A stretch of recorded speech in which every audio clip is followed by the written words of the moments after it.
그럼 이번에는 책에서 2장의 3절 서식 태그 관련해서 한번 알아볼까요?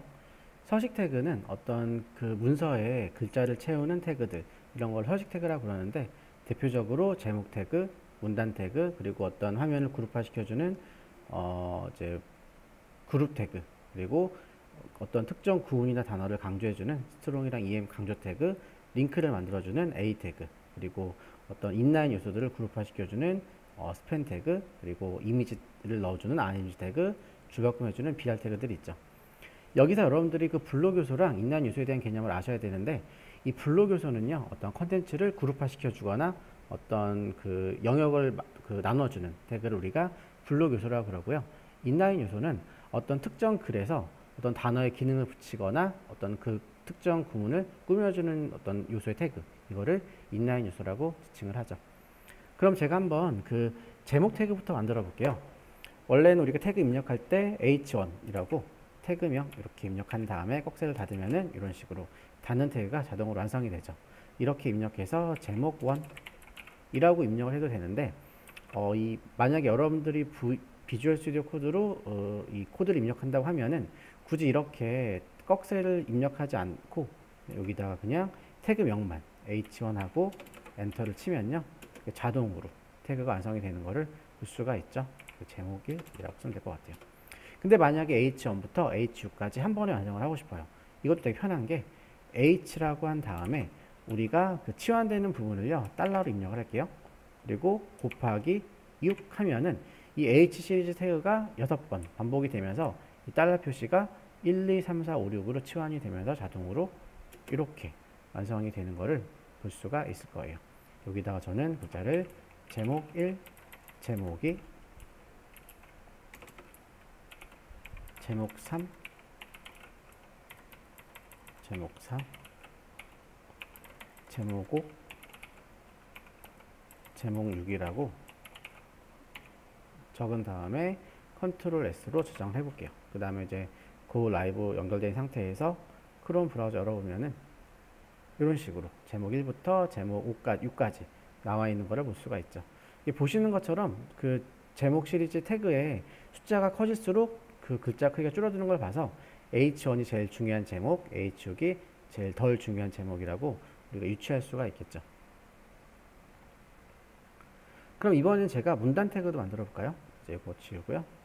다시 p 태그라고 입력한 다음에 p라고 입력을 해주고요. 여기다가 제가 어떤 한 문단을 적고 싶어요. 근데 우리가 어떤 특정 글을 적기가 좀 애매하죠. 그때 우리가 더미 텍스트라고 해가지고 로렘 입sam이라는 자동 완성 텍스트 기능을 활용할 수가 있어요.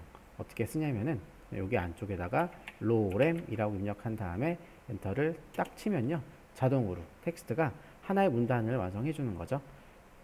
저장하고 보면은 이렇게 문단이 완성된 거 볼 수가 있고요. 만약에 여러분들이 특정 단어 개수를 지정을 해가지고 글을 입력하고 싶다 그러면은, 제가 만약에 5개의 단어로 구성된 텍스트를 입력하고 싶어요. 그때 여기다가 로렘 5라고 한 다음 엔터를 치면은 이렇게 5개의 단어로 구성된 텍스트를 입력할 수가 있겠죠. 저는 그냥 로렘이라고만 입력을 해가지고 하나의 문단을 만들어 줄게요. 이런 식으로 완성이 잘 되고 있죠. 그럼 이번엔 제가 div 태그로 어떤 특정 영역을 그룹화 시켜주는 그 태그를 만들어 볼까요? 일단 저는 한번 이렇게 적어 볼게요. h1 태그로 제목을 적을 거예요. 로렘 4 해가지고 제목을 적어주고요. 그 다음 p 태그로 저는 로렘 문단 하나, 또 p 태그로 로렘 문단 두 번째 저장하고 보면은 이런 식으로 지금 제목 문단 2개가 완성이 됐죠. 근데 제가 만약에 이 영역을 하나의 꾸러미로 묶고 싶어요.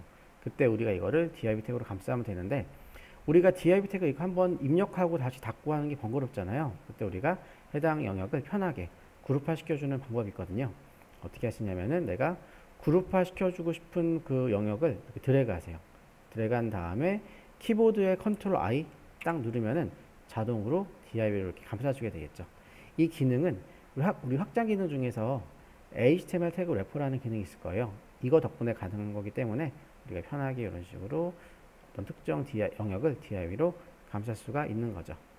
그래서 보시는 것처럼 div는 어떤 연관된 컨텐츠를 하나의 덩어리로 묶어줄 때 그룹화 시켜주는 태그다 라고 기억을 하시면 될 것 같아요. 그럼 제가 이번에는 어떤 특정 단어를 강조 한번 해볼게요. 여기다가 p 태그 먼저 입력을 해주시고요. 여기다가 제가 또 5글자 써볼게요. 로렘 5 하면 이렇게 5글자가 만들어지겠죠. 이 상태에서 저는 이 로렘이라는 단어랑 입섬이라는 단어를 제가 한번 로렘이라는 단어랑 이 달러라는 단어를 각각 다른 방식으로 강조를 해보고 싶어요. 먼저 첫 번째 로렘은 스트롱으로 감싸주고요. 그리고 저 달러는 EM으로 감싸줄게요. EM. 저장하고 화면을 보면은 지금 스트롱으로 감싼 로렘은 약간 글자 굵게 강조가 됐고, 이 EM으로 감싼 달러는 글자가 살짝 기울어지면서 강조가 된 거를 볼 수가 있죠. 이렇게 로렘하고 스트롱하고 EM은 어떤 특정 단어나 구문을 강조해주는 태그라고 기억을 하시면 될 것 같아요. 그러면 여러분들이 이 스트롱이랑 EM 태그를 그냥 단지 글자를 굵게 하거나 기울이려고 쓰는 어떤 디자인적인 용도로 쓰는 게 과연 올바른 방법일까요? 솔직히 그렇게 글자를 굵게 하거나 기울이는 거는 굳이 해당 태그가 아니더라도 저희가 나중에 CSS로 얼마든지 변경할 수가 있거든요. 근데 우리가 이렇게 그 스트롱이랑 EM 태그를 이용해서 글자를 강조하는 이유는 그 시각 장애자분들, 그분들 눈이 안 보이잖아요. 그렇기 때문에 스크린 리더기라는 어떤 특수한 그 장치를 이용해서 이 인덱스 문서를 귀로 듣는 거죠. 그때 우리가 중요한 덩어리를 이런 식으로 스트롱 EM 태그로 감싸주면은 그 스크린 리더기가 이 부분을 좀 강하게 읽어줄 거예요. 그래서 그 시각 장애자분들이 웹 문서를 귀로 들었을 때 이런 부분은 중요한 부분이구나 라고 인지할 수가 있겠죠. 그래서 여러분들이 이 중요한 강조 태그는 정말 적절한 공간, 적절한 곳에 선별적으로 쓰셔야 되겠죠.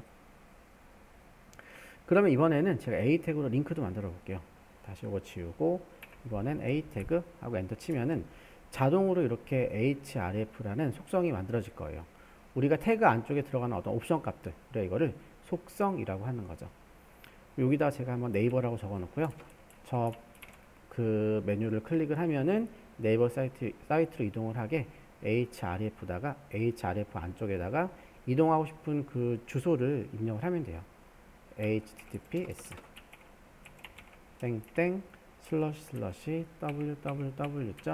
www.naver.com 이라고 입력하면은 이렇게 네이버라는 어떤 글자가 들어가 있고 밑줄이 생겼죠. 이 링크라는 말이에요. 클릭을 한번 해볼게요. 클릭을 하면은 현재 페이지가 네이버로 변경이 되면서 이동하는 거 볼 수가 있죠.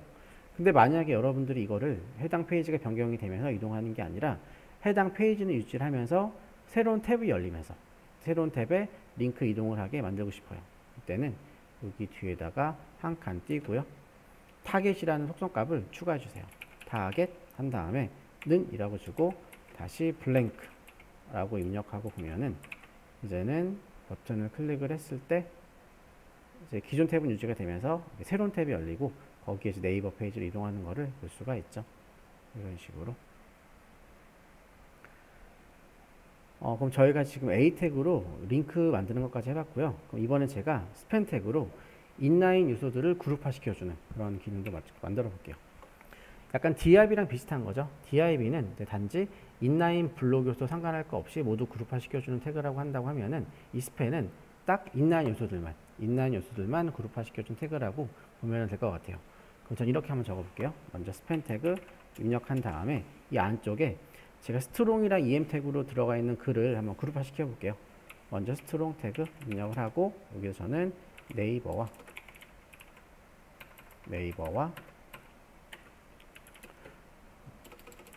그리고 EM 태그 구글은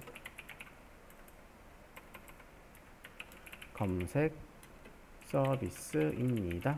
저장하고 보면은 이런 식으로 지금 네이버랑 구글이라는 단어가 강조된 거 볼 수가 있죠.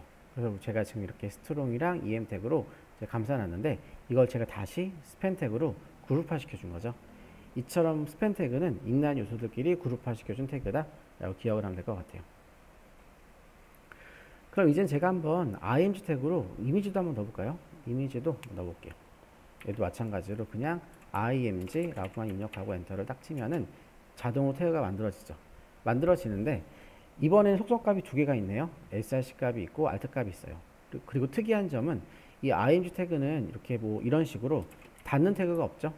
닫는 태그가 없어요. 그래서 우리가 이렇게 닫는 태그가 없는 요소를 빈 요소 태그라고 그래요.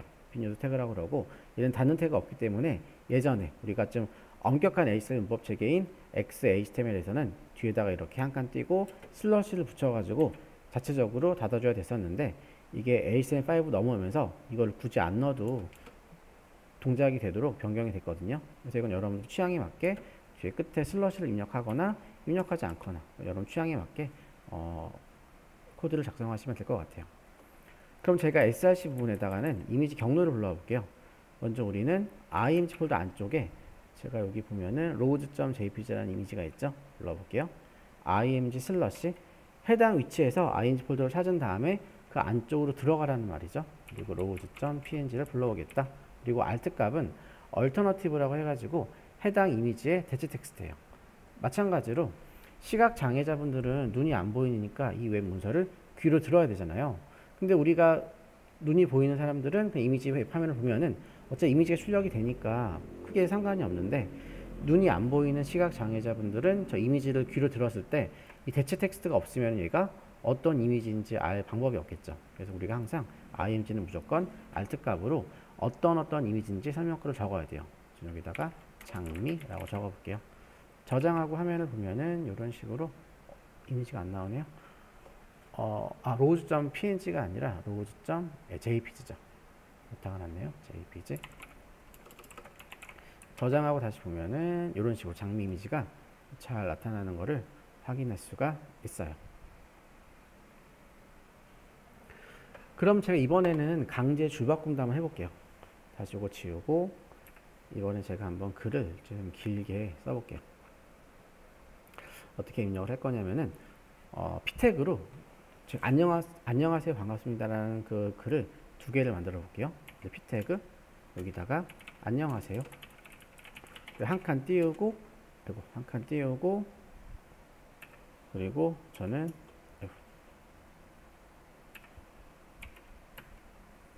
그리고 반갑습니다 입력을 할게요. 저장하고 보면은 제가 지금 에디터 상에서 줄바꿈 했죠. 그럼 제가 에디터 상에서 줄바꿈 했다고 실제 화면에도 이렇게 줄바꿈이 잘 될까요?